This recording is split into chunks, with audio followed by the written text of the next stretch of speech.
Unit 2. In so many words. Tape script 2.1. George Bernard Shaw. George Bernard Shaw, 1856 to 1950, was an Anglo-Irish playwright. He won the Nobel Prize for Literature in 1925. Shaw's instincts were to refuse this honour, but his wife persuaded him to accept it as a tribute to Ireland. He also won a Hollywood Oscar in 1939 for the film version of his play Pygmalion. He is the only writer to win both awards. He wrote over 60 plays, but Pygmalion is probably his most famous work because in 1956, after his death, it was adapted into the highly successful musical for stage and screen, My Fair Lady. He died, aged 94, after falling off a ladder.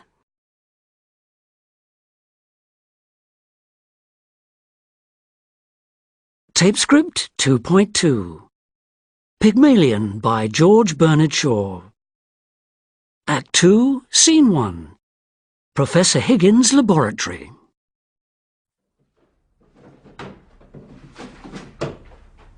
Well, I think that's the whole show. It's really amazing.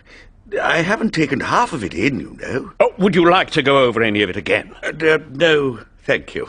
Not now. Tired of listening to sounds? Yes, it's a fearful strain.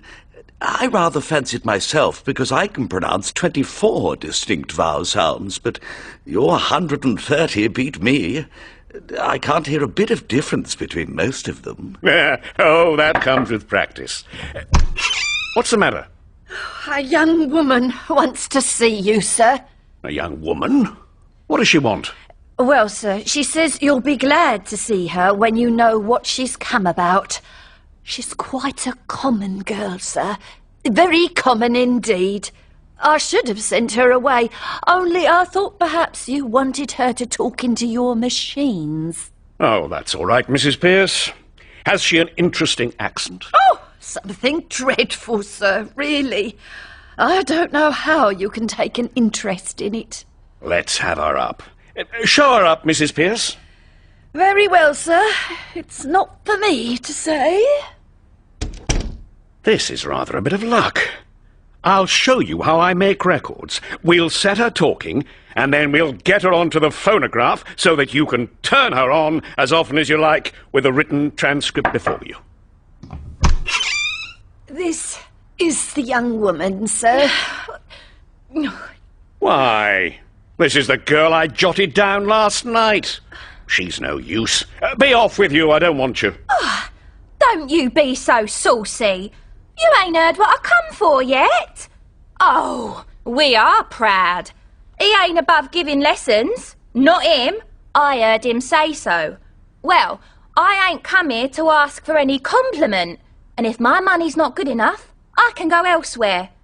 I'm come to have lessons, I am, and to pay for 'em too, make no mistake. Well, what is it you want, my girl?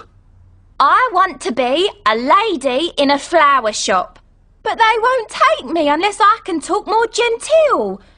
He said he could teach me. Well, here I am, ready to pay him, not asking any favour, and he treats me as if I was dirt. What's your name? Eliza Doolittle. How much do you propose to pay me for the lessons? Oh, I know what's right. A lady friend of mine gets French lessons for 18 pence an hour from a real French gentleman.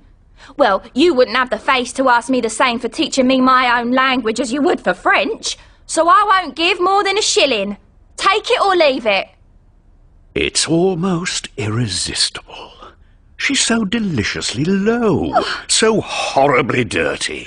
Oh, I ain't dirty. I washed my face and hands before I come, I did. You're certainly not going to turn her head with flattery, Higgins.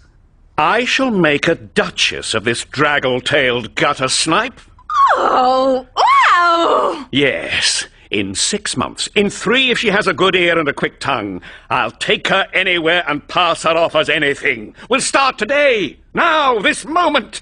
Take her away and clean her, Mrs. Pierce. Oh,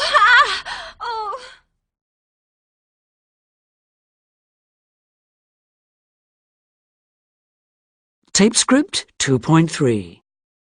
Pygmalion. Act 2, Scene 2. Professor Higgins' laboratory. Say your alphabet. I know my alphabet. Do you think I know nothing? I don't need to be taught like a child. Say your alphabet. Say it, Miss Doolittle. You will understand presently. Do what he tells you and let him teach you in his own way. Oh, well, if you put it like that. A, B, C, D. Stop! Listen to this, Pickering. This is what we pay for as elementary education.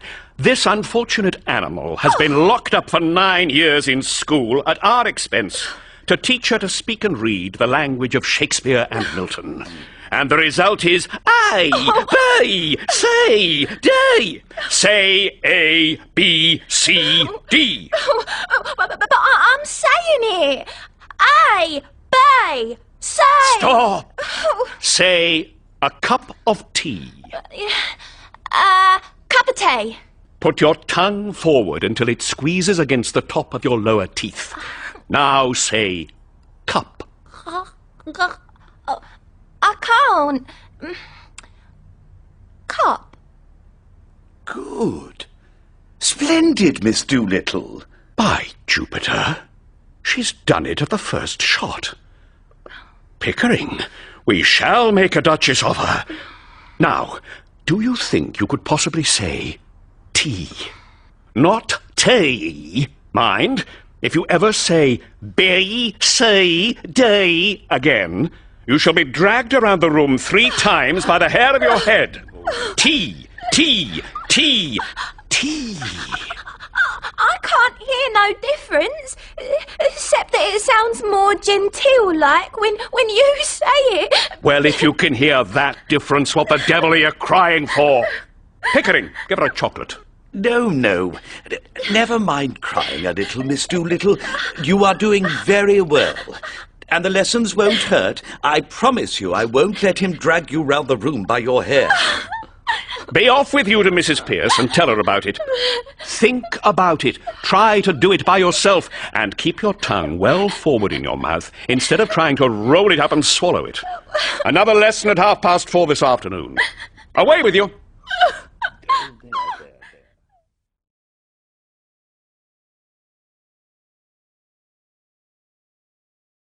Tape script 2.4. Act 3, Scene 1. Mrs. Higgins' drawing room. How do you do, Mrs. Higgins? Mr. Higgins told me I might come. Quite right.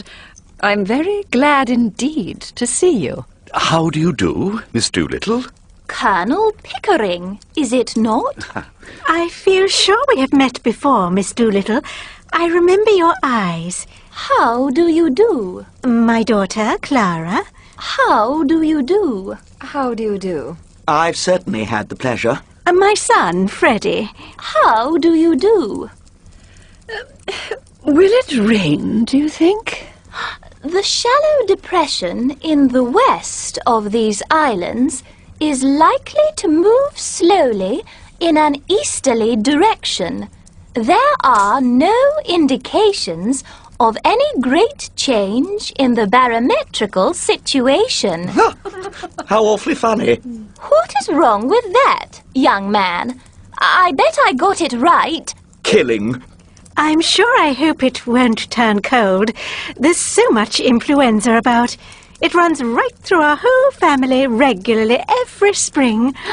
My aunt died of influenza, so they said. But it's my belief they done the old woman in. Done her in? Yes, Lord love you. Why should she die of influenza? She come through diphtheria right enough the year before. I saw her with my own eyes. Fairly blue with it she was. They all thought she was dead. But my father, he kept ladling gin down her throat till she came to so sudden that she bit the bowl off the spoon. Dear me. What call would a woman with that strength in her have to die of influenza? What become of her new straw hat that should have come to me? Somebody pinched it. And what I say is, them as pinched it done her in. What does doing her in mean? Oh, that's the new small talk. To do a person in means to kill them. You surely don't believe that your aunt was killed. Do I not?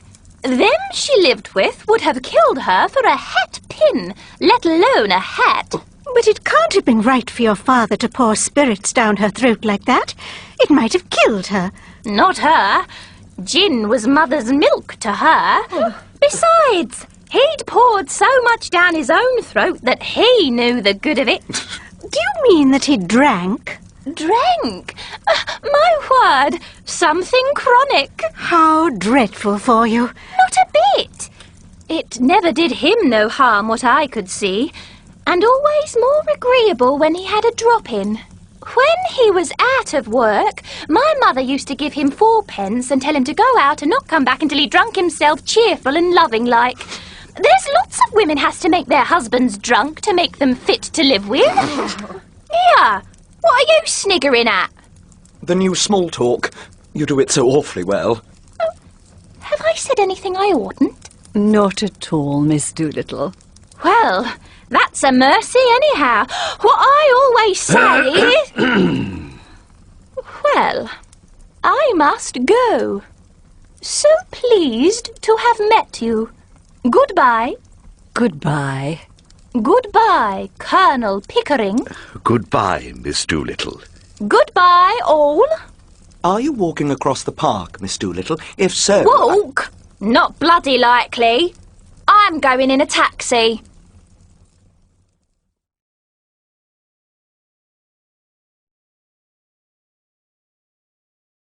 Tape script 2.5. 1. Poor Eliza was shabbily dressed in a tatty old coat and hat. 2. The return of the actor Daniel Craig to the London stage is eagerly awaited. 3. She was bitterly disappointed when she didn't get the part. 4. I work with a highly motivated sales team. We all work hard. 5. It's virtually impossible to get seats for the match with Chelsea. 6. I desperately need a holiday. I haven't had a break for 3 years. 7. Bad weather has severely affected the roads this weekend. Driving conditions are treacherous. 8. Don't you get it? It's blindingly obvious that he's in love with you. 9. I hate this cold climate. I'm sorely tempted to emigrate. 10. I distinctly remember telling you not to phone me after 10 o'clock. 11. 2 people survived the crash with serious injuries, but unfortunately, one man was fatally injured. 12. I've made my views on the subject of politicians perfectly clear. I don't trust any of them.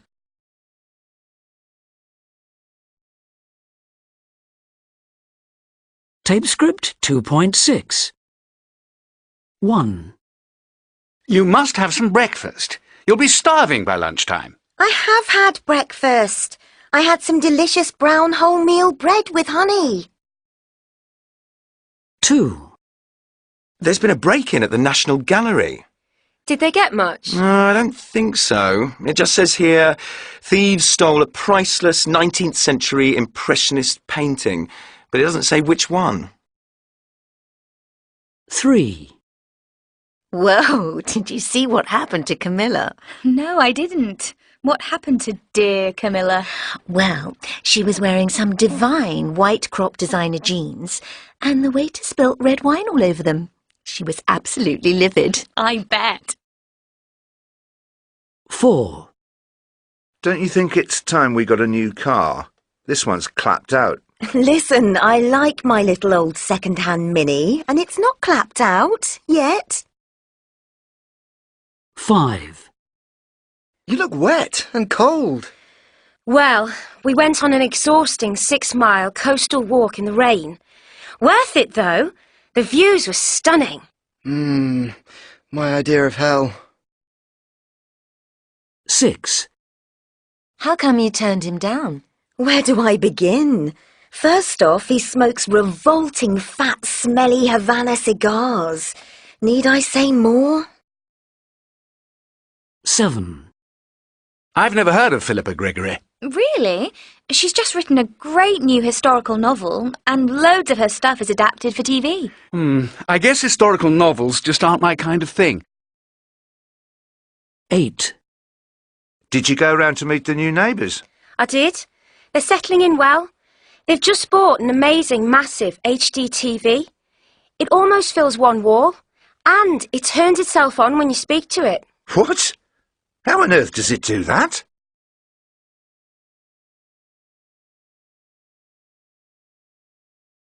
Tape script 2.7. Jemima J. by Jane Green.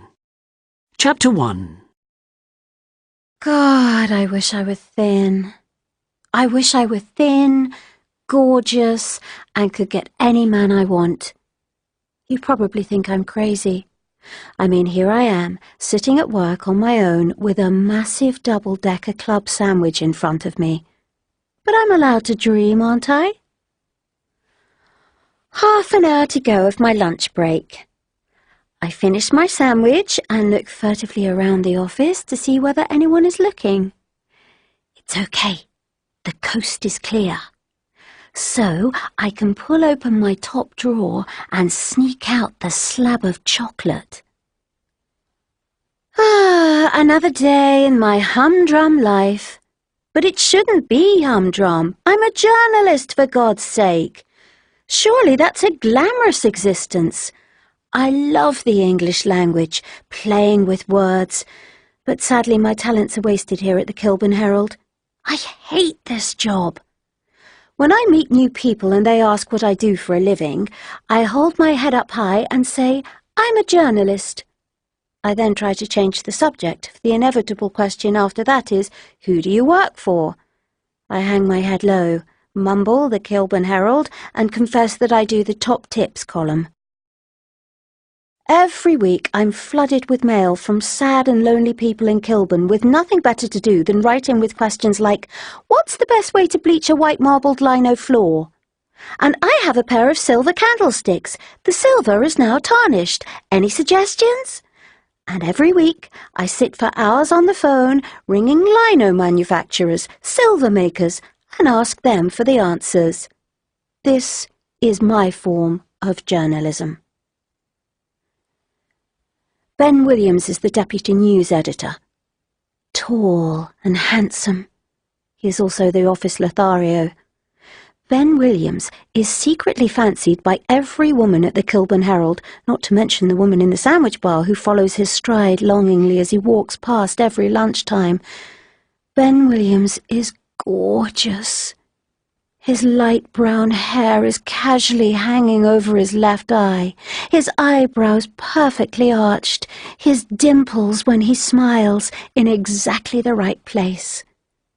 He is the perfect combination of handsome hunk and vulnerable little boy.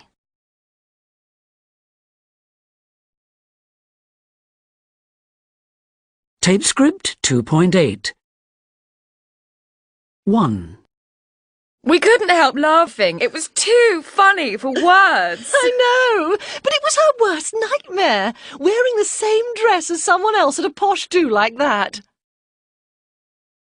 2. I think he's boring. He has nothing to say for himself. He may be a man of few words, but I think he's worth listening to. 3. Pam just prattles on, usually about herself. You can't get a word in edgeways. I know. I thought she'd never shut up. 4. Come on. You know you can trust me. What? Trust you again? You're kidding. You don't know the meaning of the word. 5. I've got the latest Apple iPad Air. It's the last word in tablets. I love it. Lucky you. You always have the latest thing. 6. No, I don't want anything for it. I don't need 2 computers. You can have it. That's so kind of you.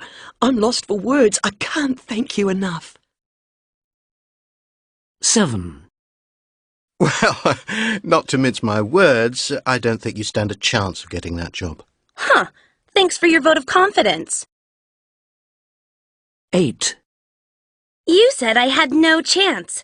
Well, you'll have to eat your words. I got the job. You didn't. More fool me. You must be cleverer than I thought. 9. I reckon selfie is the latest buzzword. It's even in the Oxford Dictionary now. Yeah, I can believe it. Everybody's taking selfies. I've just bought a selfie stick. 10. This is just between you and me. Don't breathe a word to anyone else. I won't tell a soul. I promise.